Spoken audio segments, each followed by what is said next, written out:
halkı Müslüman olduğu için, zalimler o halkın kökenini bildikleri için bir türlü yıllarca uğraştılar, o halkı dinsizleştiremediler.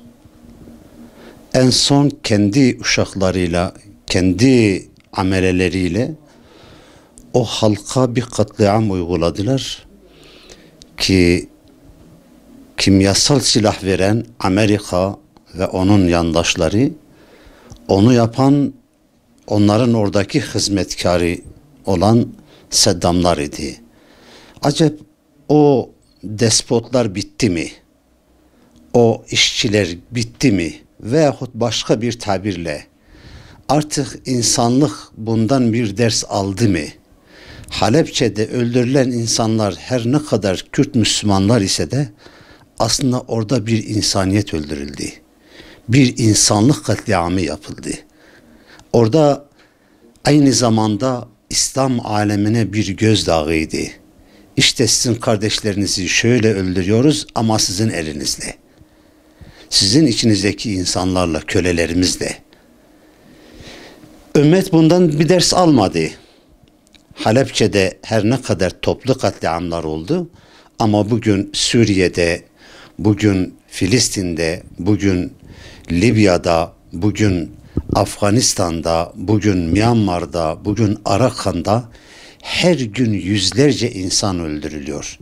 Bunları toplu olarak bir araya getirsen her gün ümmet arasında bir Halepçe katliamı yaşanıyor. Ümmet bundan ders almadı. Çünkü ümmet ders almış olsaydı Amerika gibi bir zalimi kendi başlarına bir buyruk olarak kabul etmezlerdi.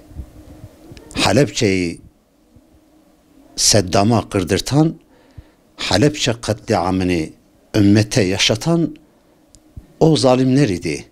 Ama maalesef bugün hala da İslam ümmeti arasında onların sözleri geçerlidir. Ümmet bundan ders alsaydı tarihine bakardı. O Halepçe'de katledilen anneler, yaşlı insanlar, gençler, bunların o cenazelerini gördüklerinde, onların oradaki o dönemin fotoğraflarını gördüklerinde hayat boyunca unutamazlardı. Fakat insan oğlunda bir balık hafızası gibi bir hafıza vardır. Erken unutuyor. Maalesef biz de onun için erken unutuyoruz. Düşmanımızı erken unutuyoruz. Ama zalimler ise hiçbir zaman unutmazlar. Ya dikkat etsek Yahudiler Filistin'i işgal ettiklerinde Golda Meir tüm bakanlarını topluyor, generallarını topluyor. Diyor burası bitti. Bizim için tamamdır. Bundan sonraki hedefimiz Yesrib'dir. Ben diyor bugün Hayber'de ve Yesrib'de katledilen ecdatlarımın kan kokusunu alıyorum diyor. 1400 yıl sonra eğer bir Yahudi bunu söylüyorsa bir Müslüman Kur'an'a bakarak ve tarihine bakarak hiçbir zaman bu katliamları unutmaması lazım. Halepçe değişmedi. Fakat ümmet için önemli olan Halepçe'den ders almak. Ümmet ders almadı. Hala da Suriye'de Halepçecikler yaşanıyor. Her gün yaşanıyor. Yani biz durmuşuz orada etrafında seyrediyoruz. Bir anda Rusya bomba atıyor, sivilleri öldürüyor. Yani biz sadece öyle bir seviyeye gelmişiz. Ya işte Amerika bunda bir özür dileseydi tamamdı.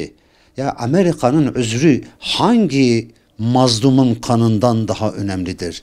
Hangi çocuğun kanından daha önemlidir? Hangi annenin, hangi evladının kanından daha önemlidir? Ve hangi Müslümanın vicdanında bu yer alır, inancında bu yer alır ki bir kafir seni öldürecek, onun özrü o Müslümanın kan bedelidir? Hangi tarihte bu var ki? Böyle bir şey yoktur. Hangi tarihe bakıyorsanız bakın, böyle bir şey hiç görülmemiştir. Fakat biz böyle bir seviyeye gelmişiz ki nauzubillah, Müslümanları bırakmışız. Zalimleri veli edilmişiz ve zalimler bizi öldürüyorlar. Yine özür dileyen bizler oluruz.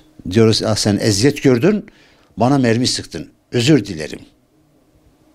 O mermiyi ben kendime sıkmalıydım ki bugün o hale gelmişiz. Amerika orada durmuş, biz birbirimize mermi sıkıyoruz. Biz Müslümanları öldürtüyoruz. Bunun belki bu dünyada bazı muhakemeler, bazı hükümler verilmeyebilir. Çünkü Üstad Bediüzzaman Rahimahullah diyor küçük suçlar, küçük cezalar küçük yerlerde mahkemeleri görünür. Ama büyük suçlar ise büyük illerde, büyük yerlerde muhakeme edilir. Şimdi burada büyük bir suç var. Dünyada hiçbir mizan bunların bu suçunu tartamaz.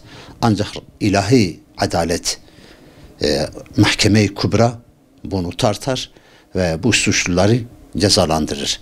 Ama suçluları cezalandırırken de şu anda kendilerini suçsuz olarak kabul eden, ben Müslümanım diyen, adaletten bahseden, İslamiyet'ten bahseden ve yeri geldi mi hiçbir tabakta kül bırakmayan yöneticiler utansın. O gün veil olsun o zalimlere ki dünyada onların elinde fırsat var iken o fırsatı kullanmadılar, o adaleti yerleştirmediler ve Müslümanların katliamlarına, Müslümanlara yönelik olan katliamlara seyirci kalarak gidip masada oturanlara ve orada o zalimlere Müslümanların kanını peşkeş çeken o yöneticilere veil olsun diyoruz.